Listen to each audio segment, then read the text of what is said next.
Budget 2026 के through किए गए income tax return filing process के 3 इंपॉर्टेंट चेंजेस।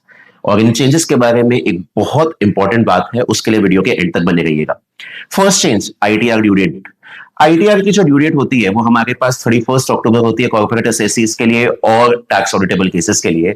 और जो नॉन ऑडिट के केसेस होते हैं या सैलरीड लोग होते हैं उनके लिए रिटर्न फाइलिंग ड्यू डेट 31 जुलाई होती है। इस बार के बजट में बोला गया है कि जो लोग बिजनेस कैरी ऑन करते हैं लेकिन जिनको ऑडिट नहीं कराना, उनकी return filing due date will be 31 August. तो सीए फर्म्स काफी स्ट्रक्चर्ड मैनर में अपना काम कर सकती है। सैलरीड लोगों की आईटीआर 31 जुलाई तक जा सकती है। बिजनेस के नॉन ऑडिट केसेस की आईटीआर 31 अगस्त तक जा सकती है। टैक्स ऑडिट की जो रिपोर्ट है वो 30 सितंबर तक जा सकती है और टैक्स ऑडिट वाले केसेस की जो आईटीआर है वो 31 अक्टूबर तक जा सकती है। तो काम को काफी यूनिफॉर्मली डिवाइड किया जा सकता है।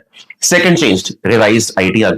आईटीआर को रिवाइज करने की जो हमारे पास टाइम विंडो थी that was applicable till 31 December of relevant assessment year, उसे 3 महीने बढ़ा के 31 मार्च ऑफ असेसमेंट ईयर कर दिया गया है। लेकिन ये बदलाव एक छोटी सी कॉस्ट पे है। इसके बदले लगेगी एक नॉमिनल सी फीस। कितनी नॉमिनल फीस? 5000 रुपीज की सेक्शन 234 आई के थ्रू एक न्यूली इंसर्टेड सेक्शन है। ये लेट फीस के अमाउंट को 1000 रुपए कर दिया जाएगा अगर आपकी टोटल इनकम 5 लाख है, इससे कम है। इंपॉर्टेंट बात, ये बदलाव सिर्फ सेक्शन 139(5) रिवाइज आईटीआर में है, ये बिलेटेड आईटीआर में नहीं है। तो बिलेटेड आईटीआर के लिए time limit 31 December of assessment year ही है। और last change, updated ITR section 139(8)(a). इसमें लिखा होता था कि अगर किसी भी पर्सन की इनकम जो है उसके ऊपर इनकम टैक्स डिपार्टमेंट सेक्शन 147 और 148 के थ्रू असेसमेंट रीओपन करता है, रीअसेसमेंट का केस है, तो वहां पे आप आईटीआर को अपडेट नहीं कर सकते। लेकिन आज के बजट में बात बोली गई है कि इनकेस डिपार्टमेंट ने रीअसेसमेंट प्रोसीडिंग्स को इनिशिएट कर दिया है तब भी आप आईटीआर को अपडेट कर सकते हैं और उस अपडेटेड आईटीआर के बेसिस पे ही आपकी रीअसेसमेंट की जो प्रोसीडिंग्स उन प्रोसीडिंग्स को कंप्लीट किया जाएगा। ऑब्वियस सी बात है, इसमें कुछ ना कुछ फाइनेंशियल कॉस्ट इन्वॉल्व होगी। तो क्या फाइनेंशियल कॉस्ट है?